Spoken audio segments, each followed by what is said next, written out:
So this is my 2011 Cadillac CTS. It's a station wagon. I've always wanted a CTS-V wagon. They're almost impossible to get. Not that they're impossible to get, but they're a very expensive car. The automatics go for around $60,000 in this day and age, and the manual ones, unfortunately, are in the $80,000 to $90,000 and up. So pretty much everything I drive is a manual transmission. I really wanted a manual transmission CTS-V wagon. So because it's considered a unicorn, I just decided to build my own. So this isn't the first video I filmed. I filmed a couple other ones in the summer. You can tell I'm all dressed. It's like 7 degrees outside right now. So I'm in the middle of winter in the garage. Garage isn't done yet, but I got it done enough where I can get in here, work comfortably. I have heat, I have the lift working, I have lights in here, so put all my tools here, so I'm about ready to get to work on it. I've been working on, not that I've been working on this, but I've been putting a motor together for, I don't know, a little over a year probably, between getting parts together and ordering things for the car itself and the motor itself, dealing with the machine shop. Stuff's on back order because we're still in, the COVID mess. But I've pretty much got everything for the car, with the exception of, like the fuel system, drive shaft, all that kind of stuff. So I have subframes for the car, I have all the brakes, the suspension for the car, I got the motor, I have the trans, I have most of the, the little odds and ends to do it. I basically just want to start off pulling all this apart because I literally just drove this car in the garage. So it's a running and driving 3-liter all-wheel drive V6 right now. So by the time it's done, it's going to have a, it's got a 6-liter in it that's built, LSA blower, cam, TR6060 transmission. It's got a CTS-V rear diff that's going in it, axles, spring, like lowering springs, just a bunch of goodies. It's got the big Brembo brakes, it's getting all that. So essentially, by the time it's done, the only thing it's probably not going to have is magnetic suspension, which is fine with me because, I just put a nice set of springs in it and lower it a little bit. I don't have to deal with that Magna-Ride stuff.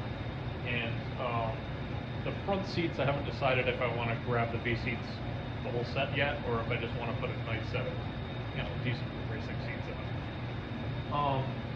So first things first, I just need to get the engine in it, make sure everything's compatible, because I know there's going to be some wiring to do in there. I have the CTS-V stock harnesses, I have the CTS-V stock PCM. Unfortunately, I did get that stuff new.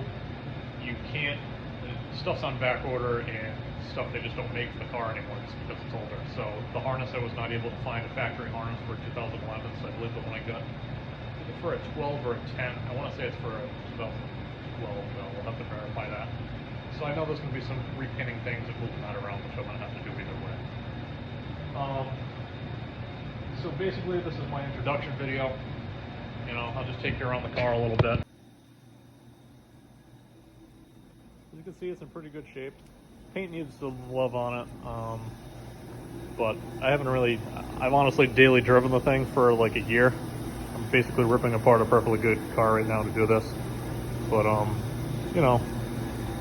needs a little bit of paint correction and a good buff and polish. I didn't want to do it up until now though, because I do have a CTS-V hood for it, and I'm going to do the bumper, the lights, all that stuff, so it's going to have to be painted.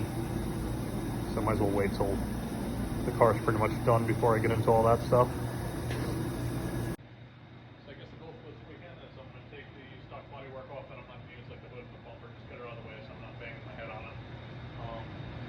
Take the stock drivetrain, the V6 drivetrain that's in it right now, the transfer case and the transmission, take that down, get it out of the way, get it ready so I can put my CTS-V subframe under there, get it in a position ready to go. So that way there I can just drop the engine on it, put the trans on it, and just drop it in one shot. Still waiting on some hardware, so I can't pull the headers onto the motor, which would be a lot easier to do out of the car. So I'm not going to get the motor in it this weekend, which is kind of what I wanted to do, but I'm going to try and do as much as I can to just keep myself busy and, get my parts out of the basement, get them in the car where they belong. Make myself feel better, like I accomplished something this weekend. So I'm just happy to start getting to work on it because it's been a while.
It's cold.